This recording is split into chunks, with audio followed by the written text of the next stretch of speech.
ঈদুল আজহার ছুটি শেষে কর্মস্থলে ঢাকায় ফিরছেন অনেকে। ভোররাত থেকে সদরঘাটে ভিড়তে থাকে দক্ষিণাঞ্চল থেকে আসা যাত্রীবাহী লঞ্চগুলো। শ্রীলঙ্কা আবারও রপ্তানিতে শীর্ষে। পরিবারের সদস্যদের নিয়ে কর্মস্থলে ফিরেছেন দক্ষিণাঞ্চলের মানুষেরা। ঈদযাত্রায় কিছুটা ভোগান্তি থাকলেও লম্বা ছুটিতে স্বজনদের সাথে দারুণ সময় কাটানোর কথা জানান অনেকে। তারা বলেন ছুটির এই সময়টা কাজে যোগ দেওয়ার ক্ষেত্রে উৎসাহ যোগাচ্ছে। এদিকে সদরঘাটে নেমে বাসায় ফিরতে গিয়ে বিপাকে পড়েন অনেকে। সিএনজি, অটোরিকশা সহ গণপরিবহনগুলোতে বাড়তি ভাড়া দাবির অভিযোগ করেন তারা বলেন দ্বিগুণেরও বেশি ভাড়া দাবি করছেন চালকরা। ফলে স্বজনদের নিয়ে ঘন্টার পর ঘন্টা দাঁড়িয়ে থাকতে হচ্ছে তাদের।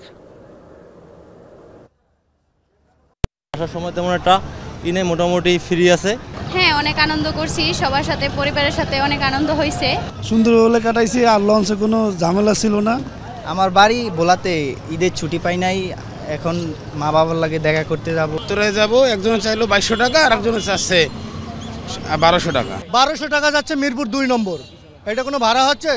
সিএনজি ভাড়া 600 টাকা নিলেও তা তো বেশি হয়ে যাচ্ছে। রাত্রে 3টা বাজে ঘুমের থেকে উঠছি, তারপরে আইনা গাড়ির পার্কিং করছি।